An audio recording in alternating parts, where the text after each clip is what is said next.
Good day, everybody. Connor McIver here. I wanted to discuss three of the main buyer concerns that we see whenever we make contact with new clients, whenever they contact our team, or in some other way they actually find us on the internet or are referred to us. Some of the biggest things they come to the table with have to do with commission, because some of them have been unfortunate in the past where they've actually been charged a commission to be represented by the agent representing them as a buyer. And that has come to the forefront of this particular real estate market when times are tough, and people will do almost anything to be able to make a little bit more money, to be able to get their next car payment in or their next mortgage payment. Here's the bottom line with regard to what you're paying an agent to secure for you a property. With only one exception that can come to mind, those closing costs, or not the closing costs, but the actual commission, is always going to be paid by the seller. So if the seller's a bank, if the seller's a corporation, if the seller's a human being, if it's a short sale property, the seller then again is the bank.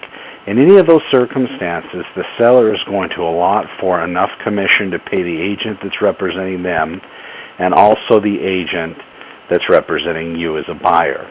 So that doesn't get factored into what are known as closing costs. Your closing costs include, as a buyer, three things. And typically it's about 3% of the purchase price of the property. Your closing costs as a buyer are going to include your part of title insurance. Title is going to make sure there are no liens on the property, but you're basically just paying your portion of it. The seller pays theirs. Another fee that's going to be your responsibility is going to be the escrow fee. And that's, of course, going to be your part of escrow. The seller is also tasked with their own part.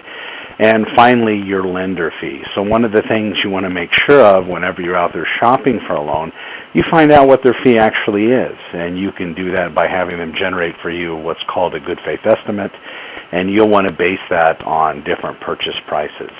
With regard to the real estate agents or the other parts of the mechanism, with regard to the seller is tasked with approximately 8% in closing costs. Of course, they're not paying a lender, but they are paying their part of title, their part of escrow, and then the full real estate commission for both sides.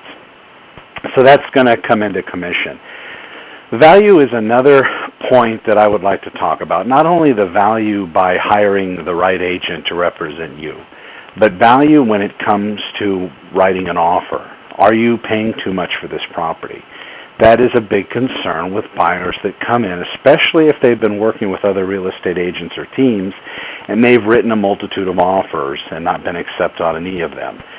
The thing that the kind of way that they start to feel is that they now need to go a lot higher above asking price. That is applicable in some cases, but what we do is whenever we get a buyer that has been scorned or been with somebody else, or we get a buyer that's never worked with anyone, it doesn't matter. So any buyer, before we actually write an offer, we're going to want to check the comparable value on the property. How do we do that? Very simply. We get on the local multiple listing service wherever the property is located, and we can do it one of two ways. If the property is in Santa Clarita or some parts of Ventura County, it's going to be located in a tract. And the tracts are very simple. I can punch in a particular tract code for that specific tract, and I can give my buyers 6 months of history of all the actives, pendings, solds, and properties in backup position. That's important because then you can take each property and compare it apples to apples, so you can see what these properties actually sold for. You can see pictures, you can see what amenities they had, if they had a pool, if they have granite, if they had upgraded kitchens, if the house has been upgraded. Totally, floor molding, ceiling molding, whatever it may be, you can compare then and get a good gauge as to what this property should sell for. Also, don't forget, as a buyer, with all the appraisal guidelines out there, the appraisers are under very strict guidelines, and that particular appraiser is working for your lender. And your lender, whomever their money source is, they're not going to want to pay too much for this property either. So we do see cases from time to time where buyers will write a lot more than the property is actually on the market for, maybe surpassing the market value of the property. Then the appraiser comes in and whacks that value back down to either at list price or even below. Now at that point the seller has a choice. Do they move forward with you as a buyer? They can, or they can also cancel the deal.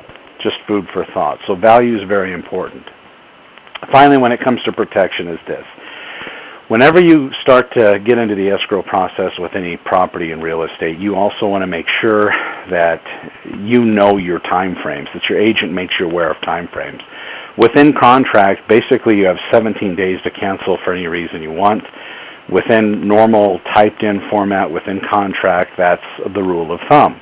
Now with bank-owned properties, even human listings now and short sales, we are actually seeing it where the banks and the human sellers are actually reducing those time frames. So they give you, or give us to give you, what's called a removal of contingencies letter. And they do that prior to the 17 days in some circumstances. But when you first drive that offer and you get countered back, either highest and best, asking for you to give your best shot because you have multiple offers on that particular property, or whether they just counter back adjusting some of the terms, those terms are things that your agent needs to make you aware of so you know not to be blindsided later on within the transaction. If in fact on day 17 you do the door knocking like we want all of our clients to do to find out who your neighbors are, and as a policeman, let's say you encounter some cat that you put in prison and was just paroled, that might not be a real good relationship for you to have your family next to. Something to think about. But again, whether we're representing civilian clients or police clients, we do encourage that door knocking as a buyer. Be safe, protect yourself. I hope this reaches you well, and thanks so much for watching.